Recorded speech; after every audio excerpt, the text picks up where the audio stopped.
Hello everyone, welcome back to my channel.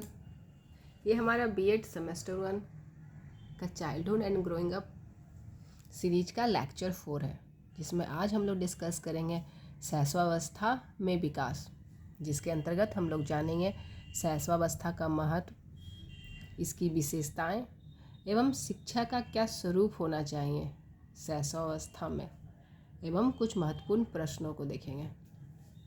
तो चलिए video को शुरू करते हैं।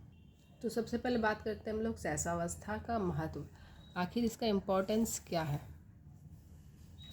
तो सबसे पहले हम लोग जानते हैं कि शैशवावस्था जन्म से लेके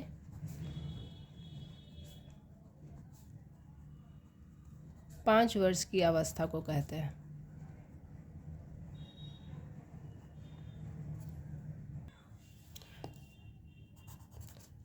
दूसरा, ये विकास की क्या है, पहली अवस्था है। मानव का जब जन्म के बाद जो पहली अवस्था होती है वही पहली अवस्था शैशवावस्था कहलाती है। इसीलिए ये एक तरह का मानव जीवन में नींव का काम करती है। जैसा आपका नींव होगा वैसे ही आपकी इमारत होगी। इसीलिए इस अवस्था को सबसे अच्छे से विकसित करना चाहिए।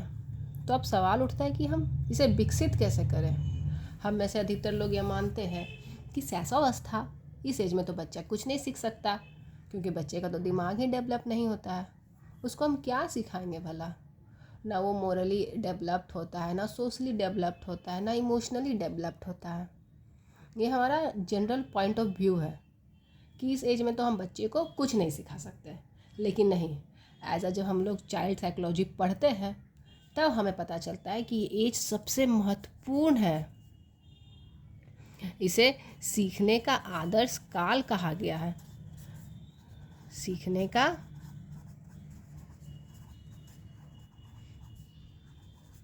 आदर्श काल है ये। तो आखिर इस काल में ऐसा क्या होता है कि इसे सीखने का आदर्श काल कहा गया है? क्योंकि बच्चा इसमें सबसे पहले भाषा सीखना स्टार्ट करता है। इसी अवस्था में बच्चा सबसे पहले भाषा सीखता है। आप भाषा अधिगम सिद्धांत का प्रयोग करके भाषा को, बच्चों को एक से ज़्यादा भाषा सिखा सकते हैं बिना किसी ग्रामर के, और भी अपने आप।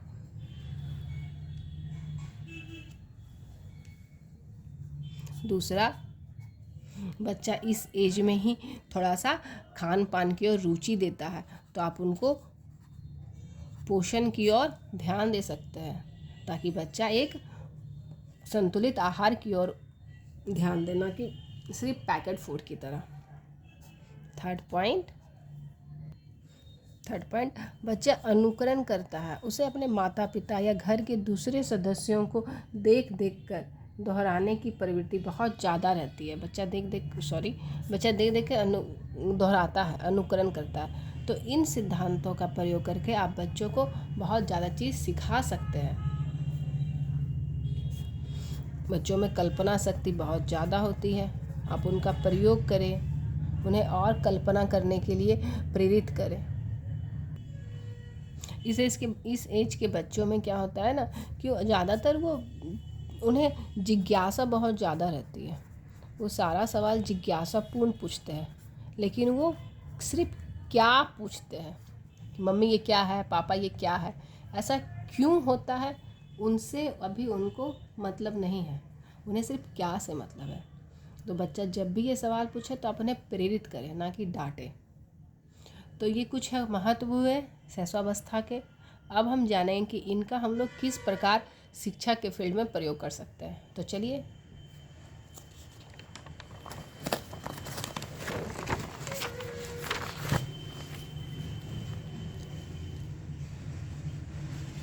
इस अवस्था के महत्व को समझाने के लिए यहाँ पे कुछ कोटेशन दिए हुए हैं। जैसे फ्राइड के अनुसार मनुष्य को जो कुछ बनना होता है वह 4-5 वर्षों में बन जाता है।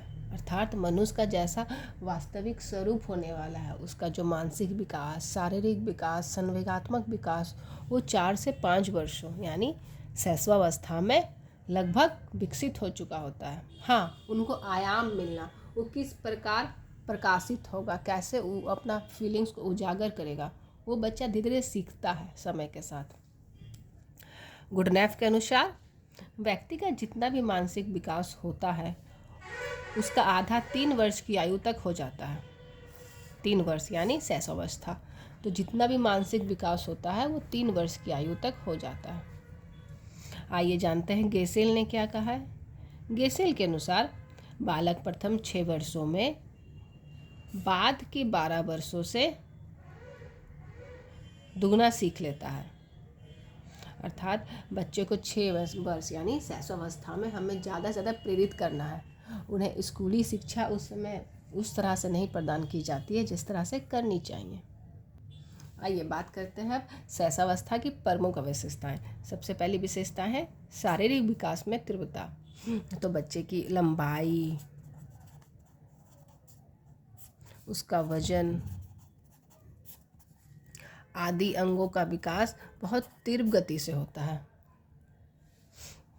और शारीरिक विकास शैशवावस्था में क्या क्या शारीरिक विकास होता है, जब हम लोग शारीरिक विकास को देखेंगे तो उसमें और डीपली से जानेंगे कि शैशवावस्था, बाल्यावस्था और किशोरावस्था में किस प्रकार का शारीरिक विकास होता है।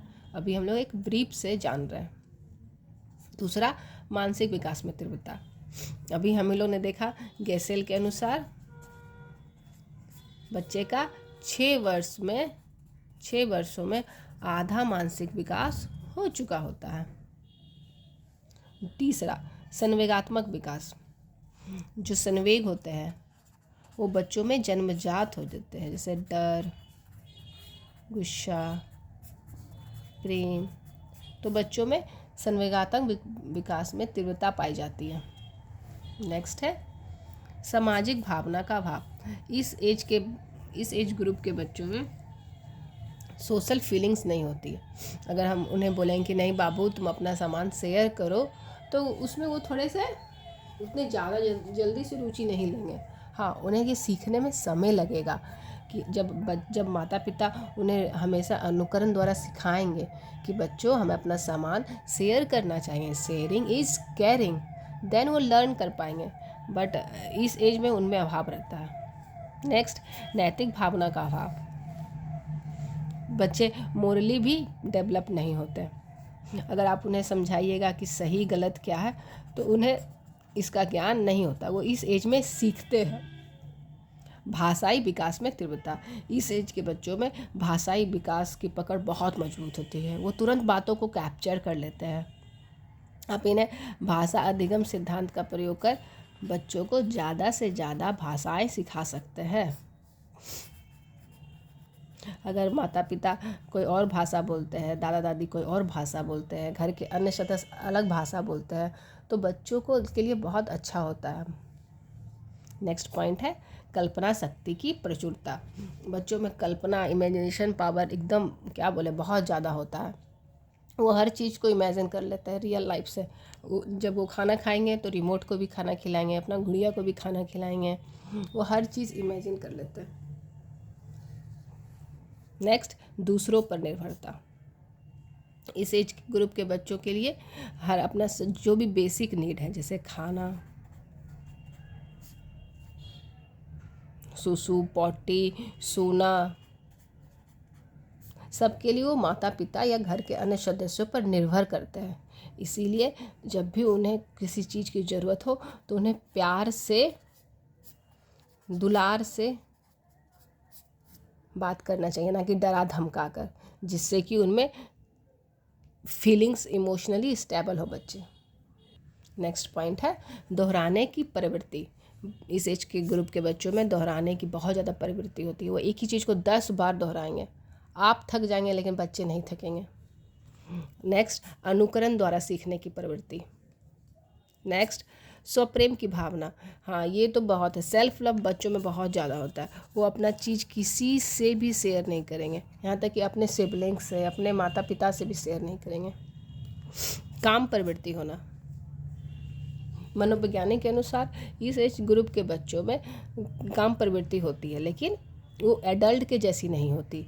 मतलब जैसे कि वो अपना हाथ का अंगूठा चूस रहे हैं, पैर का अंगूठा चूस रहे हैं, वही एक सकिंग जो रिफ्लेक्शन होता है,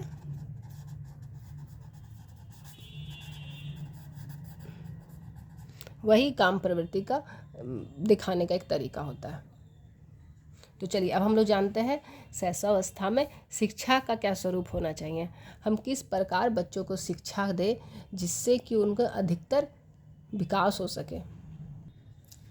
पहला पोषण यानी नर्चर, क्योंकि सबसे पहले हमें बच्चों के पोषण पे ज़्यादा ध्यान देना चाहिए, क्योंकि इस एज के बच्चों में शारीरिक विकास बहुत तीव्र गति से होता है और शारीरिक विकास पर ही सभी विकास प्रकार डिपेंड करता है। और शारीरिक विकसित होने के लिए बच्चों को संतुलित आहार चाहिए।